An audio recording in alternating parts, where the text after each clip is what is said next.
Special report में आज हम बात करेंगे बिहार की राजनीति के बारे में। जो बिहार की राजनीति में जो उथल पुथल हुई है उसके बारे में। दरअसल हिंदुस्तान अवाम मोर्चा के नेता संतोष सुमन मांझी मंत्रिमंडल पद से इस्तीफा दे दिया है। संतोष मांझी जीतन राम मांझी के बेटे हैं और एक दिन पहले ही जीतन मांझी ने 23 जून को होने वाली विपक्षी एकता की बैठक में शामिल होने से भी मना कर दिया था। हालांकि उन्होंने कहा था कि नीतीश कुमार उनके नेता है। संतोष कुमार मांझी ने लोकसभा चुनाव में 5 सीटों की डिमांड की थी। इसके बाद जीतन मांझी ने कहा था कि वो बिहार की सभी 40 सीटों पर तैयारी कर चुके हैं। दरअसल सूत्र बताते हैं कि नीतीश कुमार ने जीतन मांझी को कहा था कि वो अपनी पार्टी को जेडीयू में मर्ज कर देंगे और जीतन मांझी फिलहाल एमएलसी हैं और 2018 में पहली बार एमएलसी बने हुए हैं।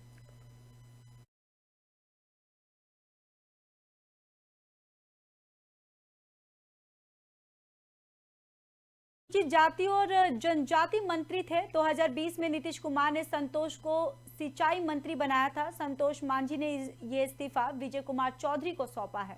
वहीं संतोष सुमन के इस्तीफे पर आरजेडी के प्रवक्ता शक्ति सिंह यादव ने कहा कि जीतन राम मांझी कई बार कई तरह की बातें करते रहे। जीतन राम मांझी 2015 में भी कई तरह की बातें करते कहीं और गए थे और फिर लौटकर दोबारा हमारे साथ आए थे।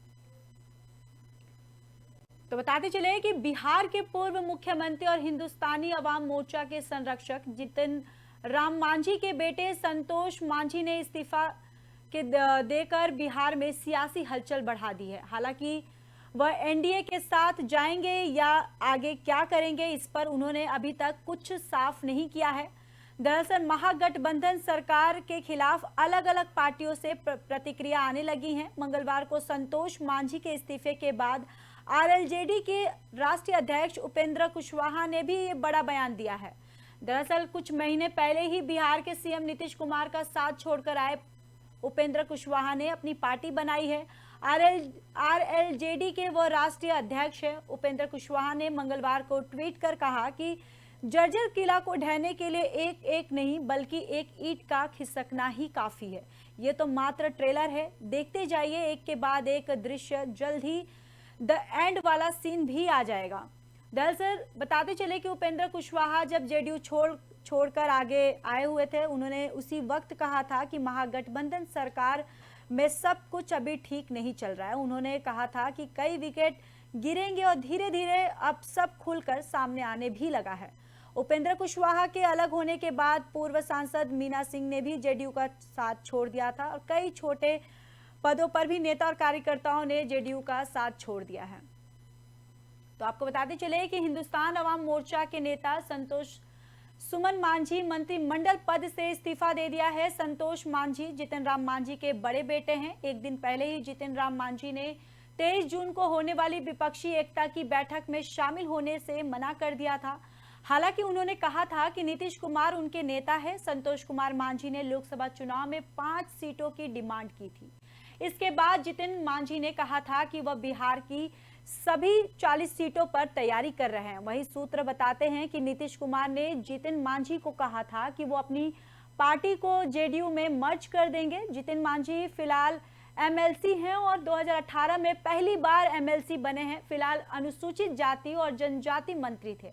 2020 में नीतीश कुमार ने संतोष को सिंचाई मंत्री बनाया था। संतोष मांझी ने यह इस्तीफा विजय कुमार चौधरी को सौंपा है। वहीं संतोष सुमन के इस्तीफे पर आरजेडी के प्रवक्ता शक्ति सिंह यादव ने कहा है कि जीतन राम मांझी कई बार कई तरह की बातें करते रहे।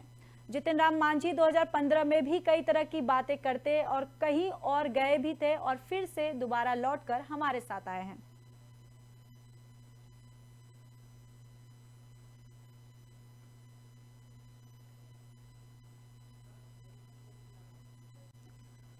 तो आपको बताते चले कि बिहार के पूर्व मुख्यमंत्री और हिंदुस्तानी अवाम मोर्चा के संरक्षक जीतन राम मांझी के बेटे ने इस्तीफा दे दिया है और वही अब इस इस्तीफे को लेकर बिहार में सियासी घमासान मचा हुआ है। सुबोध कुमार जेडीयू नेता।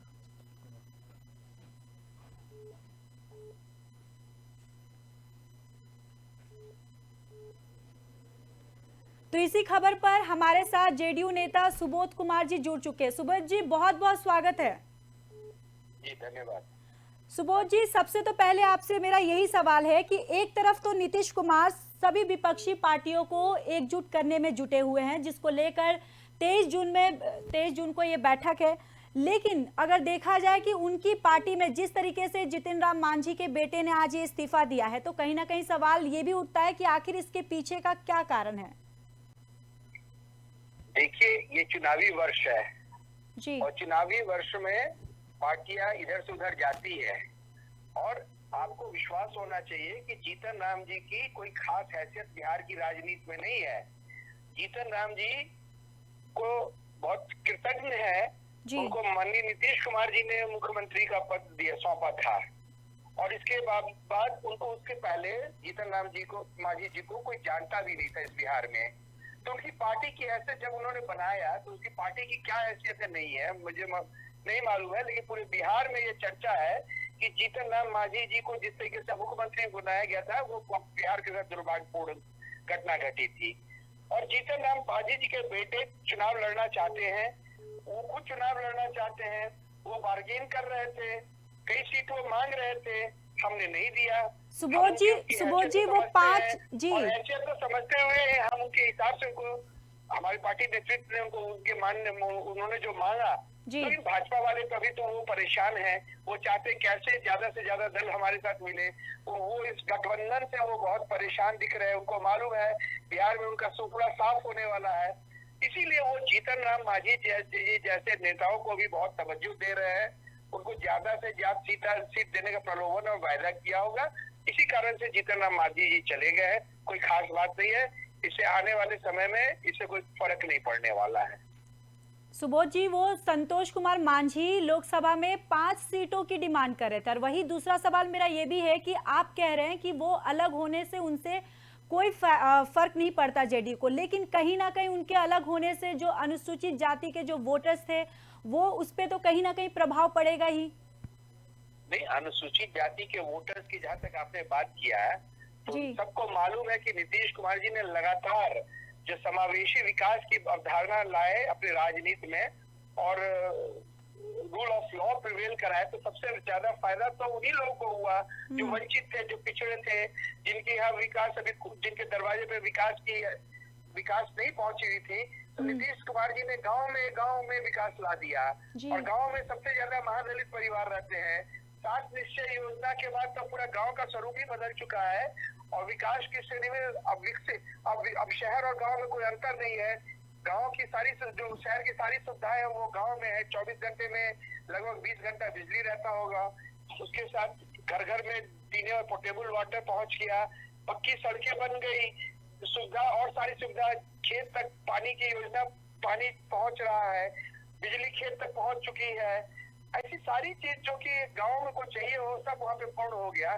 तो सब नीतीश कुमार जी के जो विकास इधर अपने समय में विकास के बयान गांव में बहाए और जिसके बाद खासकर कोरोना के बाद तो लोग ये एहसास कर लिए कि गांव में ही रहता श्रेष्ठकर है और गांव में कोई भी मूलभूत समस्या नहीं, अभाव नहीं है सुविधा की।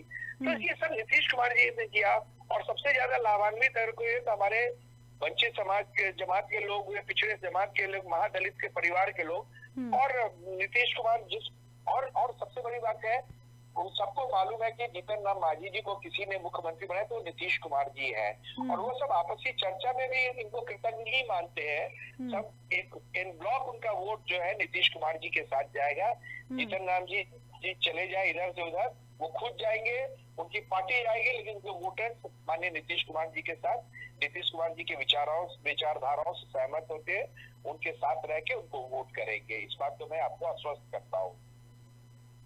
जी सुबोध जी, वही अब 2 ट्वीट आए हैं बीजेपी के तरफ। एक बीजेपी के तरफ से एक ट्वीट सामने आया कि सुशील मोदी ने कहा है कि ये इस्तीफा उन्होंने इसलिए दिया है क्योंकि वो कहीं ना कहीं सीएम पद चाहते थे, वो सीएम पद का चेहरा बनना चाहते थे। तो एक ये, और दूसरा तो ये भी है कि उपेंद्र कुशवाहा ने ट्वीट करके बोला है कि जब वो इससे पहले जेडीयू से अलग हुए थे, वो उस टाइम ही उन्होंने कहा था कि महागठबंधन में कुछ भी सही नहीं चल रहा है। तो ये दोनों ट्वीट पे क्या कहना है आपका? तो ठीक बात है, कुछ भी अच्छा नहीं चल रहा वो कह रहे हैं, लेकिन माननीय उपेंद्र कुशवाहा जी ने क्यों छोड़ दिया पार्टी? क्या विचारधारा की लड़ाई थी? या तो वो चाहते थे सीएम की कुर्सी उनको मिले जब नीतीश कुमार जी खाली हो, जब छोड़े वो चाहते थे नीतीश कुमार जी पार्टी सीएम के पद को छोड़ दें। ऐसा संभव है? नीतीश कुमार जी के रहते सीएम की कोई और, तो आप ये समझिए कि सीएम बनने की होड़ है। भाजपा ने शायद इन सबको सीएम बनाने के लिए वायदा कर लिया होगा, तो पहले उपेंद्र कुशवाहा जी चले गए, लेकिन उनका साथ क्या हुआ देखिए, उसके बाद ही सम्राट चौधरी जी को बना दिया गया और नो वैकेंसी उनकी वहां भी लग गई। अब तो सम्राट चौधरी जी के आने के बाद लोग कहते हैं, मैं नहीं जानता हूँ, अपुष्ट सूत्र कहता है कि उनका सीएम कैंडिडेट का पोजीशन सम्राट चौधरी जी के साथ होगा। तो वहां भी वो मारे फिर रहे, वहां भी उनको बहुत उनके साथ अब नाइंसाफी हो रही होगी उनके हिसाब से। अब वो कहा जाएंगे जिस कारण से हो गया भाजपा में, अब उनकी तो कुछ पूछ ही नहीं है। अब तो भाजपा ने अपना ही चेहरा लगा दिया वहाँ पे उपेंद्र कुशवाहा जी को छोड़ के सम्राट चौधरी जी को, और वो सीएम का चेहरा हो गए। जब वो ट्वीट करे कि मारामारी की स्थिति है, और ये भी जा रहे हैं जैसे आप सुशील मोदी जी जैसे कद्दावर नेता कह रहे हैं, तो भाजपा की तो इतनी ही है कि उनका अपना कोई ऐसा चेहरा ही नहीं शायद है जो मुख्यमंत्री बने। शायद उन्होंने वायदा कर लिया हुआ जीतन मांझी जी से कि हम आपको मुख्यमंत्री बना देंगे, तो किनसे वायदा करेंगे? उन्होंने तो चिराग पासवान जी से भी वायदा कर लिया होगा कि हम मुख्यमंत्री बना देंगे, वो तो ये माननीय उपेंद्र कुशवाहा जी से भी वायदा कर लिए होंगे, और बहुत लोगों को दे रहे होंगे। लेकिन भाजपा की जाल में, जैसे चीन अपने जाल में फंसाता है लोग को, वैसे भाजपा भी अपने जाल में सारे जो लालची नेता है उसको अपने जाल में फंसाती है, और फिर इनको सब इनके अंजाम तक पहुंचा देने का काम करती है। तो आपको ये 5 सीट मिलेगा, इनको अपना सीट मिले ना मिले वो भी मिले, तो जिन ख्वाब लेके वो जा रहे हैं वो भाजपा में मिलेंगे। आपको मैं बताना चाहूंगा कि आने वाले समय में वो सब धरा का धरा रहे उनका मंसूबा, भाजपा में भी उनको भारी बेइज्जती होगी, मैं आपको विश्वास दिलाता हूँ। और तभी एहसास करें कि इन्होंने कितनी भारी गलती की और इनको खामियाजा भुगतना, इनकी कृतज्ञता का इनको पुरस्कार भाजपा देगी, तब इनको एहसास होगा कि इन्होंने कितनी बड़ी गलती कर दी है। जी सुबोध जी, बहुत बहुत धन्यवाद हमारे साथ जुड़ने के लिए और इस चर्चा में शामिल होने के लिए। जी धन्यवाद।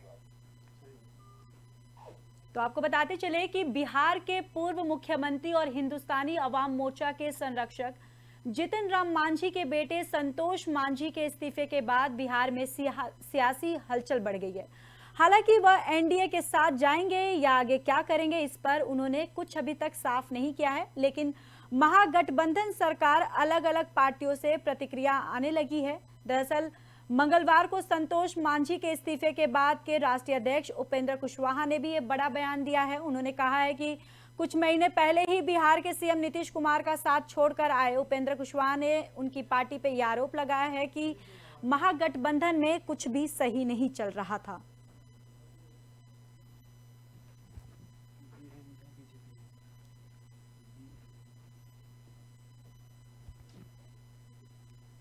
तो इसी खबर पर हमारे साथ चर्चा करने के लिए बीएन झा बीजेपी नेता हमारे साथ जुड़ चुके हैं। बीएन जी, बहुत बहुत स्वागत है आपका। धन्यवाद। जिस तरीके से जितन राम मांझी के बेटे का ये इस्तीफा आया है, तो कहीं ना कहीं बीजेपी में खुशी तो होगी, उनको तो यही शायद चाहिए था, वो तो खुश होंगे अब। देखिए, मैं हमेशा आप लोग को एक बात कहता हूँ, अपने मीडिया दोस्तों को, जी, कि बीजेपी किसी के आने किसी के जाने से कभी खुशी नहीं होती है, और हम लोग तो कभी खुश नहीं होंगे कि किसी का घर टूट रहा है।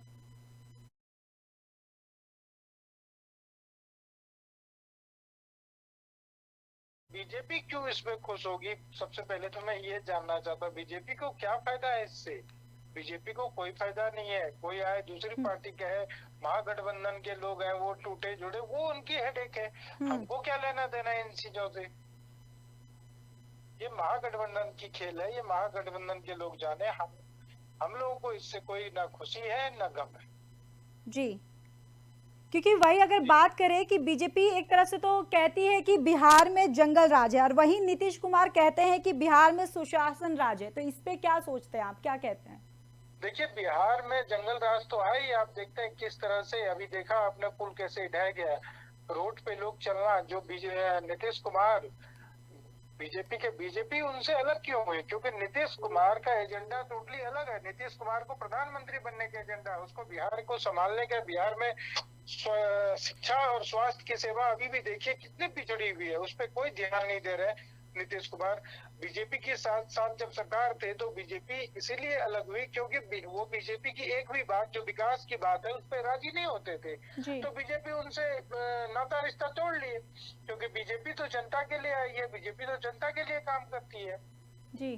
तो बीजेपी का तो ये पसंद नहीं हो सकता ना, तो बीजेपी उनसे नाता रिश्ता तोड़ ली।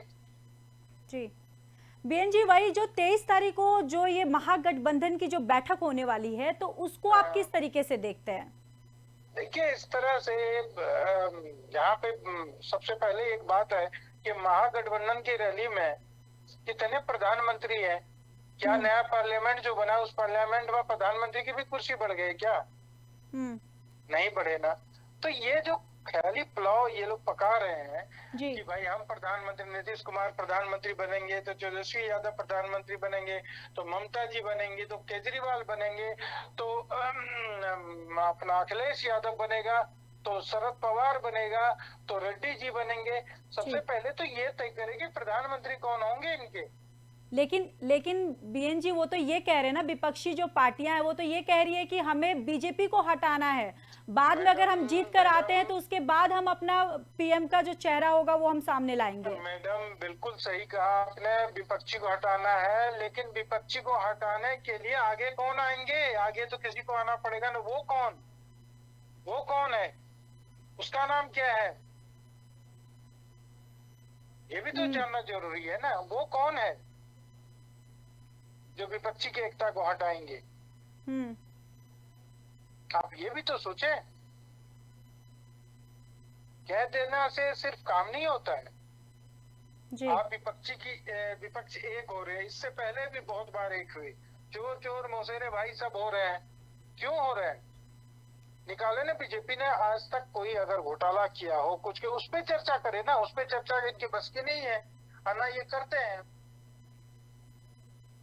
जी। तो ये तो इनकी देखिए व्यथा है, और उस व्यथा को सब लोग समझ रहे हैं, बहुत अच्छे तरीके से समझ रहे हैं। आप भी समझ रहे हैं कि क्या उनकी व्यथा है और क्यों परेशान हो रहे हैं ये लोग, ये भी समझ रहे हैं आप लोग। जी बीएन जी, बहुत बहुत धन्यवाद हमारे साथ जुड़ने के लिए और इस चर्चा में शामिल होने के लिए।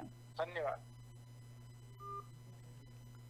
तो बताते चले कि हिंदुस्तान अवाम मोर्चा के नेता संतोष सुमन मांझी मंत्रिमंडल पद से इस्तीफा दे दिया है, जिसके बाद अब बिहार के राजनीति में हलचल मचा हुआ है। एक ही कारण है जो सबसे महत्वपूर्ण कारण है, हम लोग की पार्टी, आप लोग देखे होंगे कि हम लोग ने यात्रा को कैंसिल किया। जो हमारी दरभंगा की प्रस्तावित यात्रा थी कैंसिल किया। उसके बाद कोर कमेटी की मीटिंग की, हम लोग एक राउंड की बात हुई। साथियों, मैं आप सबसे एक बात कहना चाहता हूँ, हमारे पास एक प्रस्ताव आया था। वो प्रस्ताव था मर्ज करने का, पार्टी का विलय करना जनता दल यूनाइटेड में था।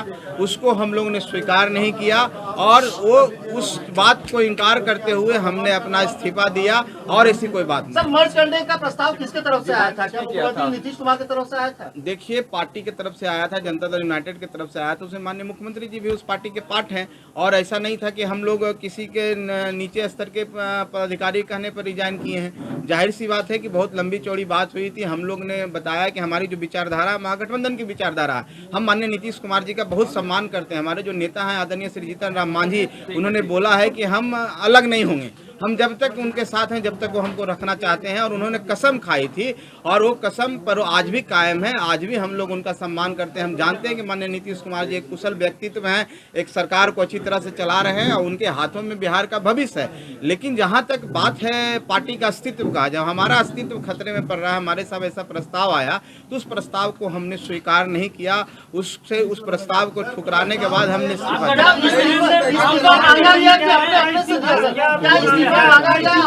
में जाने की तैयारी का कदम है। देखिए, जब बात है कि आप महागठबंधन में हैं और आपको बोला जाए कि अब विलय कर जाइए और विलय कर जाइए, तो विलय अगर हम नहीं करना चाहें तो हमारे पास क्या उपाय है? हमारे पास एक ही उपाय है कि हम अपने पद से रिजाइन करके हम अलग होते हैं, हम विलय नहीं करें। स्वेच्छा से दिया या दबाव था आपके ऊपर?